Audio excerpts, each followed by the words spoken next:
ষষ্ঠ শ্ৰেণীৰ ছাত্ৰ ছাত্ৰীসকল, আজি আমি অসমীয়া পাঠৰ ৮ নম্বৰ পাঠটো আৰম্ভ কৰিছোঁ। এটা কবিতা বেবেৰী বাং কবিতাটোৰ কবি হ'ল ডক্টৰ নিৰ্মলপ্ৰভা বৰদলৈ। এই ডক্টৰ নিৰ্মলপ্ৰভা বৰদলৈ এগৰাকী গীতিকাৰ, কবি, প্ৰবন্ধকাৰ, শিশু সাহিত্যিক, উপন্যাসিক আৰু অসমীয়া সাহিত্যৰ গৱেষক। তেখেতৰ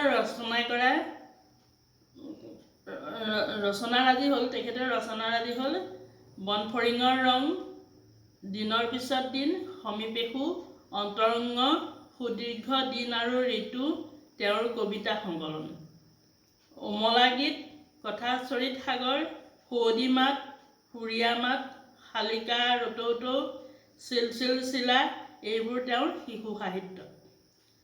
দেৱী শিৱ, এইকেইখন তেওঁৰ গৱেষণামূলক গ্ৰন্থ। এইখিনিত লেখিকাগৰাকীৰ কৰ্মৰাজি।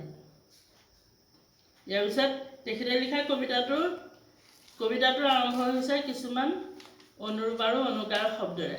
এটা অনুৰূপ আৰু অনুকাৰ শব্দৰে এটি ৰসাল কবিতাৰ সৃষ্টি কৰিছে। কবিতাটোৱেই আমি পাঠ কৰিম, তোমালোকেও মুখস্থ কৰিবা। ফুচুক ফাচাক কথা এটাই চুচুক চামাক কৈ, জুপুক জাপাক বুঢ়াৰ পেটত আছিল কথম পিৰৈ। পলুক পালাক চকুৰে চাই মুলুক দেও আহিল, গুজুক গাজাক কথাৰ মেল তিনি পৰমান বহিল। ঘটুক ঘাটাক চাহ পানী খাই তামোল মটক মাতাক, মুলুক দেও যাবলৈ ওলাল খৰম খটক খাটাক। ফুচুক ফাচাক কথাই ইফালে ওলাব নোৱাৰা হৈ, ভাত উতলা দি উতলি আছিল ভুটুক ভাটাক কৈ। ভলভলীয়া বুঢ়া সলসলীয়া মুখ এবাৰ সুৰুঙা পাই, ঢুলুক ঢালাক বাগৰি পৰিল ফুচুক ফাচাক কাই। টুপুক টাপাক বুটলি লৈ পেটত ভৰালে ঠাহি, মুলুক দেৱে বাট বুজিলে মুচুক মাচাক হাঁহি। কবিতাটি শেষ হ'ল। তোমালোকে এই কবিতাটি মুখস্থ কৰিবা আৰু ইয়াৰ শব্দ গাঁথনিবোৰ মনত ৰাখিবা। কবিগৰাকীৰ কথা মই ইতিমধ্যে কৈছোঁৱেই আৰু ইয়াৰ আমি এক্টিভিটিবিলাক এতিয়া চাম। ফুচুক ফাচাক কথা এটাই চুচুক চামাক কৈ, জুপুক জাপাক বুঢ়াৰ পেটত আছিল কথম পিৰৈ। কি কথা এটাই চুচুক চামাককৈ ৰৈ আছিল? ফুচুক ফাচাক। ফুচুক ফাচাক কথা এটাই বুঢ়াৰ পেটত জুপুক জাপাকৈ কথম পি ৰৈ আছিল।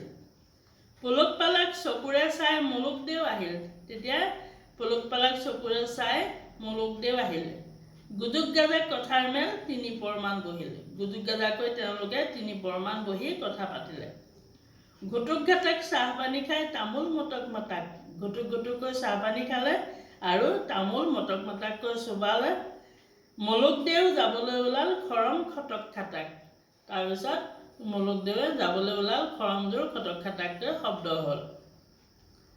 ফুচুক ফাচাক কথাই ইফালে ওলাব নোৱাৰা হৈ, ভাত উতলা দি উতলি আছিল ভুটুক ভাটাক কৈ। ইফালে ফুচুক ফাচাক কথা এটাই কেওফালে ওলাব নোৱাৰা হৈ ভাত উতলা দি উতলি আছিল ভুটুক ভাটাককৈ।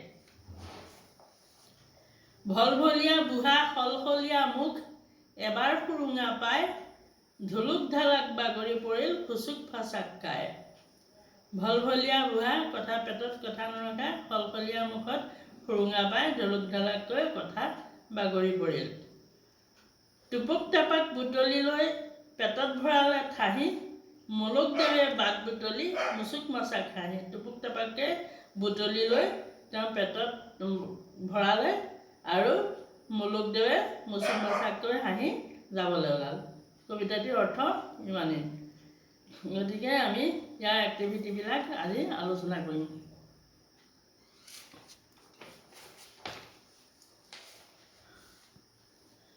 কবিতাটি তোমালোকে স্পষ্ট আৰু শুদ্ধ উচ্চাৰণেৰে পঢ়িবা আৰু ঘৰতে আবৃত্তি কৰি মোলৈ ভিডিঅ' পঠাবা। দ্বিতীয়তে ইয়াৰ প্ৰশ্নবিলাকৰ উত্তৰ ক'বাচোন। ফুচুক ফাচাক কথা এটাই চুচুক চামাক কৈ, জুপুক জাপাক বুঢ়াৰ পেটত আছিল কথম পিৰৈ। কেনেকুৱা কথাই চুচুক চামাককৈ ৰৈ আছিল? ফুচুক ফাচাক কথা নহয় জানো? কাৰ কাৰ পেটত কথাটো কথন ৰৈ আছিল? কথাটো কাৰ পেটত ৰৈ আছিল? বুঢ়াৰ পেটত। পুলক পালাক চকুৰে চাই মুলুক দেও আহিল, গুজুক গাজক কথাৰ মেল তিনি পৰমান বহিল। পুলক পালাক চকুৰে চাই কোন আহিল? মুলুক দেও আহিল। কথাৰ মেল কিমান পৰ বহিছিল? তিনি পৰমান বহিছিল। কবিতাটিৰ তোমালোকে গদ্য ৰূপত ক'বলৈ অভ্যাস কৰিবা। ইয়াৰ পিছত আমি কবিতাটিৰ কেইটামান উত্তৰ আছে। 5 নম্বৰ প্ৰশ্নত চোৱা। ভাত উতলা দি ভুটুক ভাটাককৈ বুঢ়াৰ পেটত উতলি থাকি কোন ওলাব নোৱাৰা হৈ আছিল? ফুচুক ফাচাক কথা এটাই। মুলুক দেও কেনেকৈ যাবলৈ ওলাল? মুলুক দেও খৰম খাটাককৈ যাবলৈ ওলাল। মুলুক দেৱে কেনেদৰে বাট বুলিছিল? মুলুক দেৱে মুচুক মাছাক হাঁহি যাবলৈ ওলাল। ইয়াৰ পিছত আমি ব্যাকৰণৰ দিশত চাম। ব্যাকৰণখিনি ভাত উতলা দি উতলি আছিল ভুটুক ভাটাককৈ। ভাত শব্দটো হ'ল বিশেষ্য পদ। ইয়াৰ বিশেষণ হ'ব ভতুৱা। এনেধৰণৰ কিছুমান শব্দ আছে, তোমালোকে চোৱা। বিশেষ্য বন, বিশেষণ বনুৱা। বনুৱাজনে ঘাঁহ কাটিছে। ঠিক তেনেকৈ ৰণ ৰণুৱা, ঘৰ ঘৰুৱা, সাৰ সাৰুৱা, খাৰ খাৰুৱা, পলহ পলসুৱা, বজাৰ বজৰুৱা ইত্যাদি। এতিয়া বন শব্দটো তোমালোকে বাক্য ৰচনা কৰিবলৈ দিছে। কি ক'বা? বনুৱাজনে ঘাঁহ কাটিছে। বিশেষণ কৰি ইয়াক বিশেষণ কৰি বাক্য বনাবলৈ দিছে। ৰণুৱা, ৰণুৱাজনে দিশৰ বাবে ৰণ কৰিছে। ঘৰুৱা, ঘৰুৱা কথাত নোসোমাবা। লোকৰ ঘৰুৱা কথাত নোসোমাবা। সাৰুৱা, সাৰুৱা মাটিত খেতি ভাল হয়। খাৰুৱা তেল অসমত উৎপাদন হয়। পলসুৱা মাটিত খেতি ভাল হয়। বজৰুৱা, বজৰুৱা বস্তুত বৰ গুৰুত্ব নিদিবা। হ'বনে? গতিকে আমাৰ বাক্য গঠনবোৰ তোমালোকে লিখি ল'বা।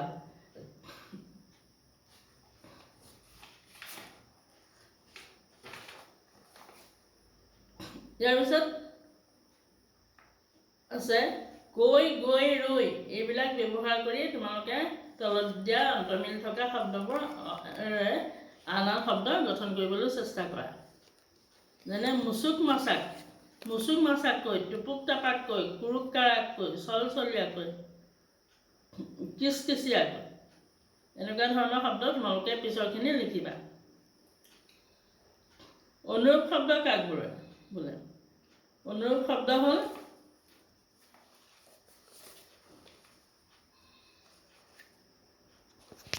শব্দৰ বল বৃদ্ধি কৰিবলৈ, আচল শব্দৰ বল বৃদ্ধি কৰিবলৈ তাৰ লগত কেতিয়াবা অনুৰূপ আকৃতিৰ উপৰঞ্চি শব্দ ব্যৱহাৰ হয়। এই শব্দবিলাকক অনুৰূপ শব্দ বোলে। ধ্বনিক অনুকৰণ কৰি যিবোৰ শব্দৰ সৃষ্টি হয় তাক ধনাত্মক বা অনুকাৰ শব্দ বোলে। তোমালোকে এইখিনি পঢ়ি মনত ৰাখিবা। আজিলৈ আমি ক্লাছ শেষ কৰিলোঁ। তোমালোকে ভাল ধৰণে পঢ়ি মোলৈ কবিতাটোৰ ভিডিঅ' পঠাবা আৰু কবিতাটো আবৃত্তি কৰিবা।